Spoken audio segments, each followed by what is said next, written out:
Hello, friends. We now invite you to join us for the Animation Academy. Please welcome your sketch artist, Hannah Loflin. Hello, everyone, and welcome to the Animation Academy here at the International Festival of the Arts at EPCOT. My name is Hannah Loflin, and I'm super excited to be the artist helping you out today. Before we jump in and get started, just a little bit about me. As I said, my name is Hannah Loflin, and I'm a senior illustrator for Disney Live Entertainment here at Walt Disney World.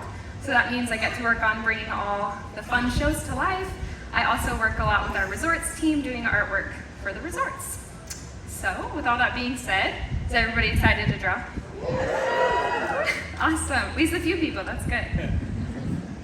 Okay, so first off, materials-wise, everyone should have a piece of paper, a clipboard, and a pencil. So if you're missing something, you can just let one of the cast members know. They'll be happy to help you out. Something a little bit different about the pencils, though. If you've been to an animation class with Disney before, you probably noticed they're missing something. An eraser. That's right. They don't have an eraser, but that's okay. Today we're just practicing, having fun. We're not going to worry about mistakes. We're just going to have a good time. All that being said, my biggest tip for success is to draw very, very lightly, because you can always add more, you can't take away. So just draw super light, so light that maybe you can see it but your neighbor can't, and then you can always go back and darken your favorite lines later. All right, so let's go ahead and introduce our character. Today we're going to be drawing a little bird with an orange for a head. Does anybody know who that is? You guys know? Orange bird! Yeah, if you're not familiar with orange bird, this is what he looks like. Super cute, right? I love orange bird. And pretty simple, right? We got a big circle for a head, and then I'll help you with all the body and the little details. I always like to show the character at the beginning so we know what it's supposed to look like at the end. All right, so like I said, to get started, we're gonna start with a circle. This is gonna be on the upper half of the piece of paper. And again, we're gonna go ahead and start super light. You can make it really as big or as small as you want. It's just gonna depend how big you want your character. I would recommend maybe like baseball size is good. So if you notice, as I'm drawing my circle, I'm not just doing it once and it's gonna be perfect the first time, right? No, it takes a couple times. So I'm just lightly kind of doing a few circles to try and get one that feels as perfect as you can make it. He's got an orange for a head, so not all oranges are going to be perfect, so if it's not a perfect circle, that's okay. And then once you're feeling a little bit more confident about it, you can go ahead and darken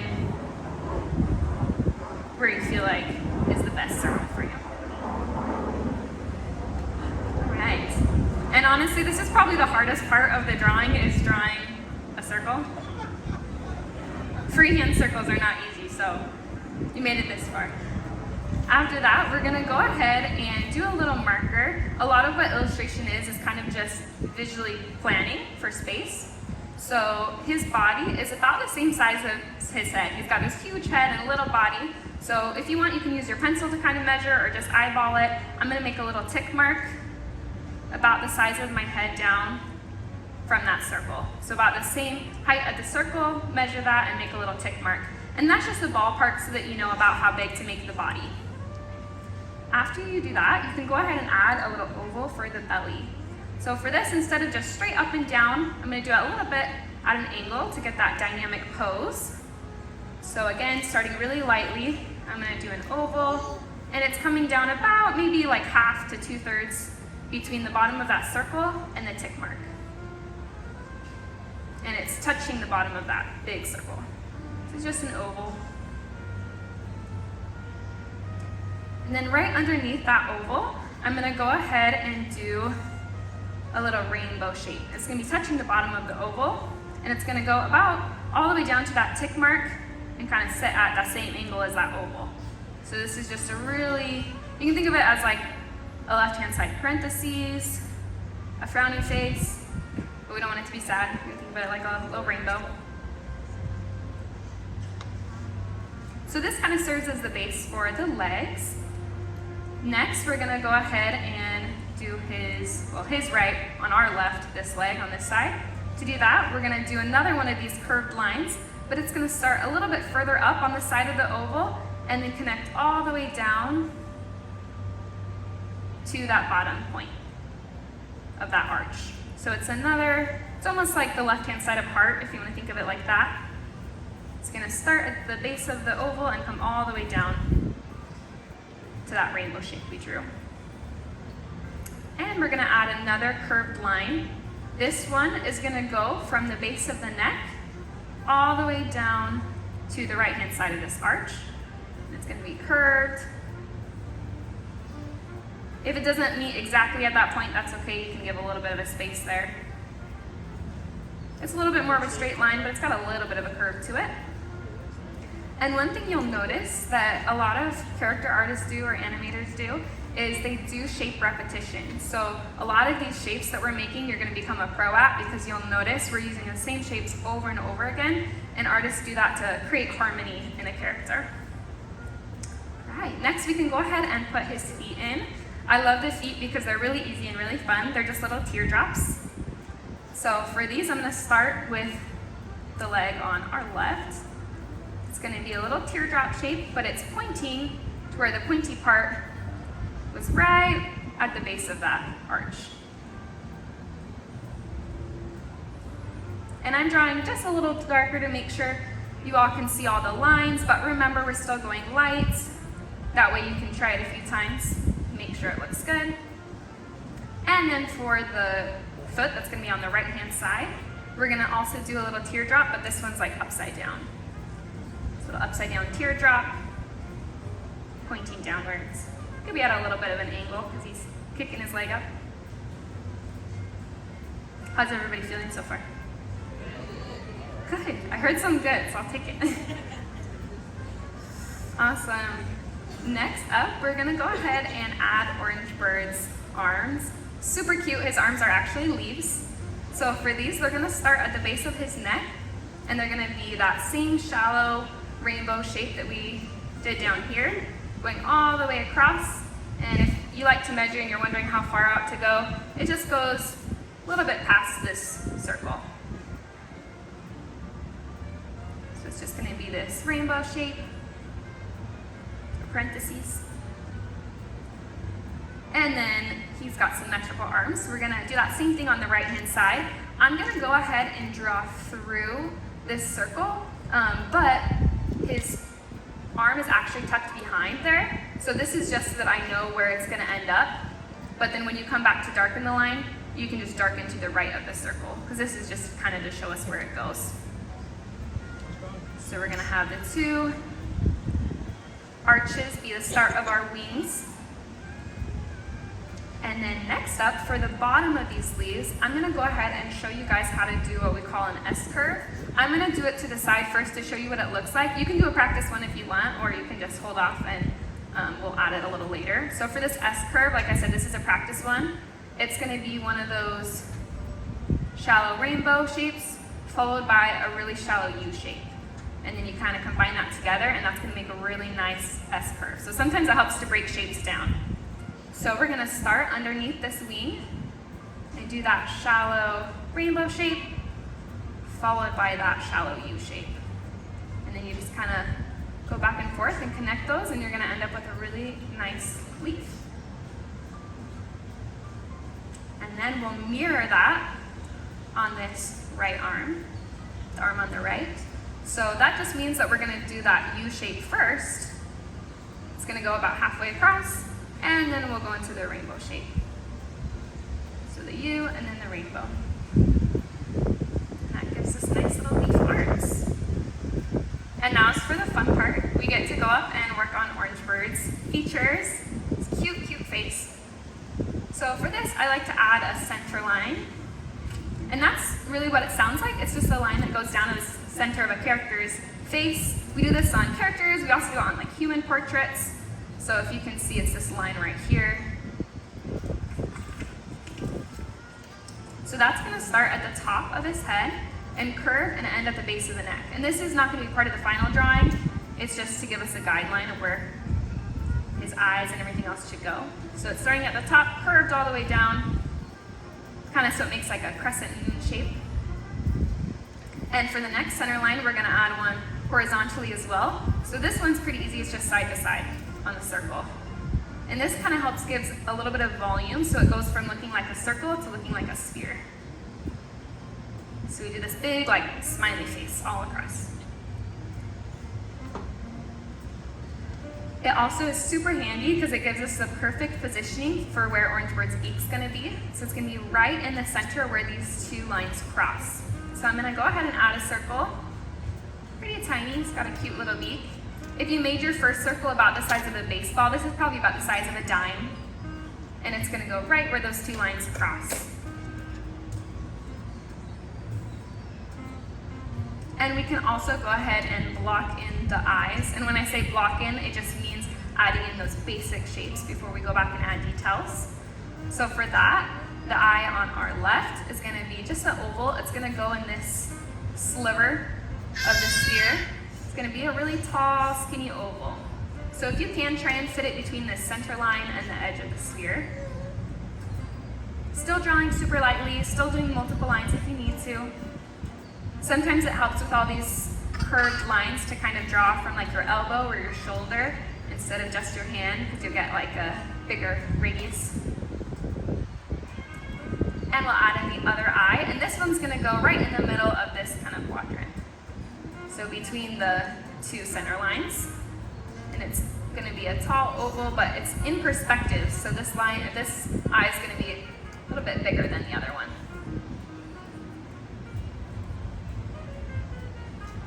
Right, and that's the white of the eyes. So we can go ahead and add the pupils. You can really have Orangebird looking wherever you want, as long as you don't have the eyes going different directions. He'll look a little crazy. So you just have the two pupils on the same side of the eye. You also want to make sure that wherever you decide to have him looking, that the pupils are touching the edge of the eye, the white of the eye, otherwise he might look a little wide-eyed. So I'm gonna go ahead and have him looking up, because I think that's super cute. So I'm doing that same kind of shape, that long skinny oval, and I'm putting it in the upper right, touching the edge. And just like this eye's a little further back, the pupil's gonna be just a little smaller. All right, and now we need a little bit more detail on our beak, because right now it's just a circle. So for this, we're gonna actually use the same S-curve that we used earlier, that repetition of shapes, but this time it's going to be in miniature.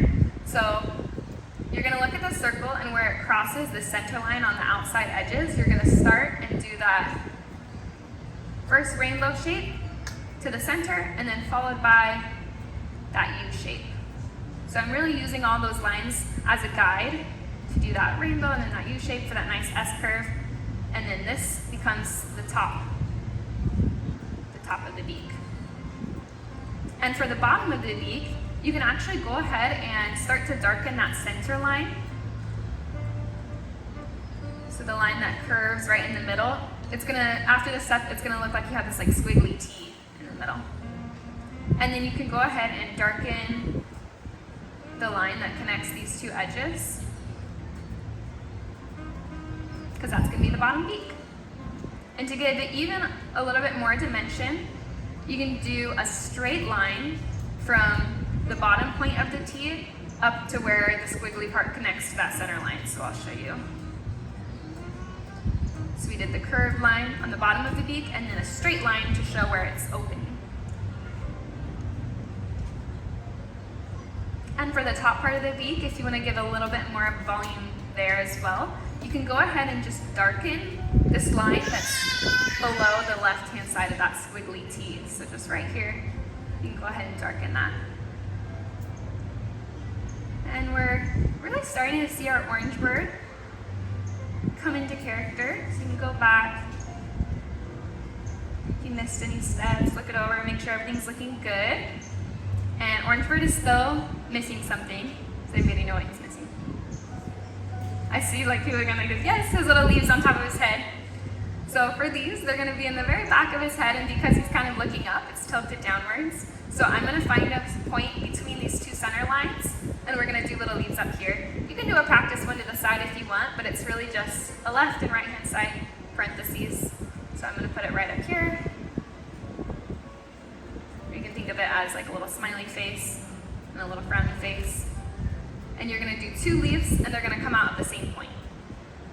So you can kind of do them at a little bit of an angle if you want. This part doesn't have to be exact because it's leaves, right? It's natural, so as long as you got the basic shape, it's gonna look good.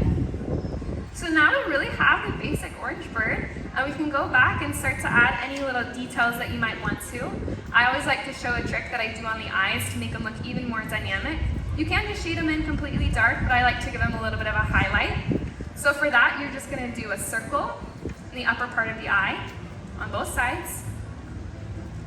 And then if you wanna do some shading, I found that if you shade really dark at the top of this pupil and then kind of gradually lighten as you go down, it makes a really nice dynamic looking shading. So I'll show you what I mean. I'm starting with a little bit darker shading and then gradually getting lighter as I go down. And to get lighter, you're just gonna do less pressure. So you press down really hard and then lighten as you go down. And that helps bring his eyes to life. If you're a fan of shading and you wanna keep shading a little bit more, other good areas to do are inside the beak. So for inside the beak, it's gonna be this little semicircle shape on the left, and then this little triangle shape on the right is where the inside of his beak is. You can also do some little light shading on the leaves on both sides, because those are a little bit darker. And the leaves on top of his head. And Orangebird is such a special little character. He actually debuted in 1971 with Magic Kingdom at the Sunshine Tree Terrace. He's a little orange canary, and you can still find him over there today. All right, so now just go ahead, look over your drawing, darken any lines you want to darken. If you want to add any extra details, you definitely can. You can always add, the little ribbing to the leaves if you want. Some little lines in the center, maybe some toes. So for those, I'm just doing more of those curved lines. And then after you're done with that, make sure you like it. And then the most important part is to go ahead and sign your drawing at the end. So just in the bottom right-hand corner, wherever you want, you can go ahead and just add your signature to let the world know what you did here today. So I would love to, if you guys are comfortable with it, I'd love to see how the drawings turned out. Oh my goodness, so cute. Guys, these look so good. I'm gonna come to that side as well. So cute, I love them. You guys did awesome. No, it's really good. Everybody's too hard on themselves. Looks good. Oh my goodness. That's really good. Guys, these turned out so cute. Give yourselves a round of applause. Good job. For God so loved the world that he gave his only begotten Son, that whosoever believeth in him should not perish, but have everlasting life. Today we're just practicing, having fun. We're not going to worry about mistakes. We're just going to have a good time. All that being said, my biggest tip for success is to draw very, very lightly.